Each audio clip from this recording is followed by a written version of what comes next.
33회 대비중개사법 최단기 완성 노트입니다.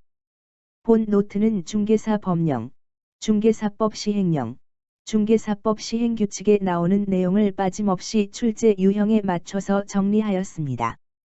이 부분은 공인중개사 시험 2차 1교시 중개사법 시간에 40문항 중 30문항씩 출제되고 있습니다.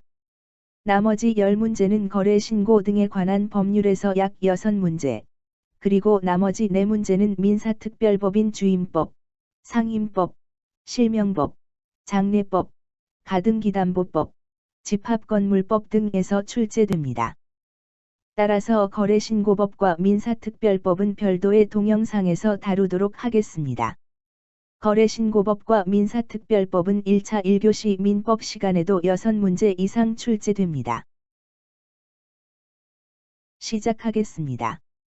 공인중개사법 제1조는 바로 목적입니다. 이 법은 공인중개사의 업무 등에 관한 사항을 정하여 그 전문성을 제고하고 부동산 중개업을 건전하게 육성하여 국민 경제에 이바지함을 목적으로 합니다. 용어 정의는 2년에 한 번꼴로 출제되고 있고요.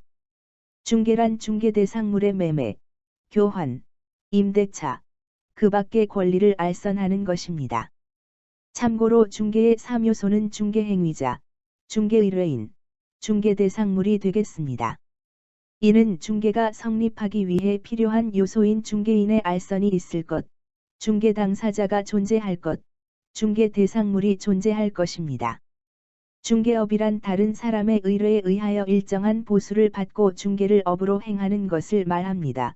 어쩌다 한 번 하는 것이 아니라 계속적이고 반복적이어야 합니다. 따라서 중개업은 반복적의 보업이다라고 암기하시면 됩니다. 공인중개사란 이 법에 의하여 공인중개사 자격증을 취득한 자를 말합니다. 키워드 입법 취득입니다. 개업공인중개사란 이 법에 의하여 중개사무소에 개설 등록을 한 자를 말한다. 키워드는 입법 등록입니다. 앞으로 가칭 개공이라고 하겠습니다. 개공의 종류는 일반적인 개공과 법인인 개업공인중개사 가칭 법개공이라 하겠습니다. 부칙 제6조 2항에 규정된 중개업자 가칭 부개공이라 하겠습니다. 소속 공인중개사란 개공에 소속된 공인중개사로서 중개 업무를 수행하거나 개공의 중개 업무를 보조하는 자를 말합니다. 법개공의 사원 또는 임원으로서 공인중개사인 자를 포함합니다. 여기서 사원일란 직원이 아닌 무한책임 사원이라고 보시면 됩니다. 소속 공인중개사를 가칭 소공이라 하겠습니다. 키워드는 공인중개사로서 중개 업무 수행입니다. 소공은 거래계약서 서명 및 날인, 그리고 확인 설명도 가능합니다. 중개보조원이란 공인중개사가 아닌 자로서 개공에 소속되어 중개대상물에 대한 현장 안내 및 일반 서무 등 개공의 중개 업무와 관련된 단순한 업무를 보조하는 자를 말합니다. 키워드는 공인중개사가 아닌 자, 단순 업무가 되겠습니다. 다음은 중개사법 3조에 나오는 중개대상물의 범위에 대해서 말씀드리겠습니다. 토지, 건축물 그 밖의 토지 정착물, 임목, 공장재단, 광업재단입니다. 토지란 정당한 범위에서 그 상하에 미칩니다. 다만, 암사, 토석, 미채굴 광물에는 미치지 않습니다. 그리고 광업재단에서 광업권을 떼어내면 중개대상물이 될 수 없습니다. 추가로 어업권도 이 법에서 중개대상물이 되지 않아요. 권리로는 소유권과 용익권으로 지상권, 지역권, 전세권, 임차권 등이 가능하고 담보권으로는 저당권, 근저당권, 담보가등기 등이 가능합니다. 다만 질권은 불가능합니다. 환매권의 이전도 가능하고 법정지상권은 성립의 경우는 관여할 틈이 없는 관계로 불가능하고 이전은 가능합니다. 유치권도 성립은 불가능하지만 피담보채권과 함께 이전하는 유치권은 가능합니다. 이외에도 점유권, 분묘기지권, 무채재산권, 대토권 등은 불가능합니다. 대토권은 주의해서 봐주세요. 시험에 자주 나옵니다.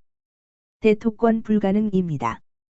그리고 장차 건축될 건축물, 예를 들면 입주자로 선정된 지위의 분양권 생각하면 됩니다.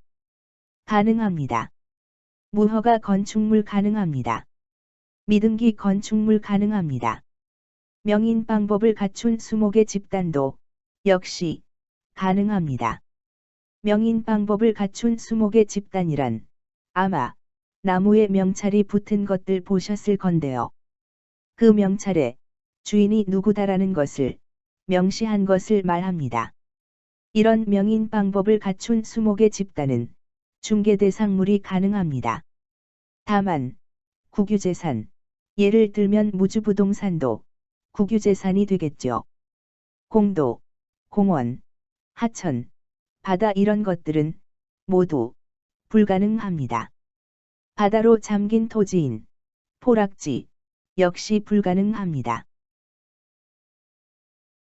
다음은 사조 자격시험에 대해 설명하겠습니다. 자격시험은 원칙은 시도지사가 시행하고 예외로 국토부 장관 이제부터 국장이라고 하겠습니다. 국장이 시행하기도 합니다. 국장이 시행할 때는 정책심의위원회 의결을 거쳐야 합니다. 시험에 대한 과목, 시험 방법 등은 대통령령으로 정합니다. 시험 부정행위자는 부정행위 처분일로부터 5년간 응시 자격이 정지됩니다. 부정행위일이 아니라 처분일입니다. 주의하세요. 시험 시행기관장은 부정행위 처분 후 지체 없이 다른 시험 시행기관장에게 통보합니다. 다음은 제5조 자격증 교부입니다. 시험 시행기관장이 합격자를 공고하면 시도지사는 자격증 교부대장에 게재하고 공고된 지 1개월 이내에 자격증을 교부해야 합니다. 특별한 사유가 없으면 전자적인 방법으로 관리해야 합니다. 자격증을 분실한 경우 교부한 시도지사에게 재교부 신청합니다. 자격 관련해서는 자격증이 교부되면서부터 자격 관련 모든 사항은 시도지사의 관리와 처분을 받게 됩니다. 다음은 35조 자격 취소 사유입니다. 암기 코드 부, 양, 정, 이, 입니다. 부정 취득, 양도되어, 정지 중 업무, 이 법징역, 그래서 부, 양, 정, 이, 입니다. 첫째, 부정하게 자격을 취득한 자. 둘째, 다른 사람에게 자기의 성명을 사용하여 중개업을 하게 하는 행위. 셋째, 정지 중에 소공이나 보조원 또는 법계공의 사원, 임원이 되는 경우. 넷째, 이 법으로 징역형을 받는 경우 자격을 취소하여야 한다. 앞으로 하여야 한다는 모두 의무사항입니다. 참고로 할 수 있다는 임의사항을 말합입니다. 취소 처분은 자격을 교부한 시도지사가 합니다. 그리고 취소할 때는 반드시 청문을 하여야 합니다. 또한 취소되고 나면 7일 이내에 자격증을 반납해야 합니다. 만약 자격증을 분실해서 반납할 수 없으면 사유서를 제출해야 합니다. 반납 위반 시에는 100만 원의 과태료를 처분받습니다. 36조는 소공의 자격정지입니다. 자격정지는 최대 6개월까지 가능합니다.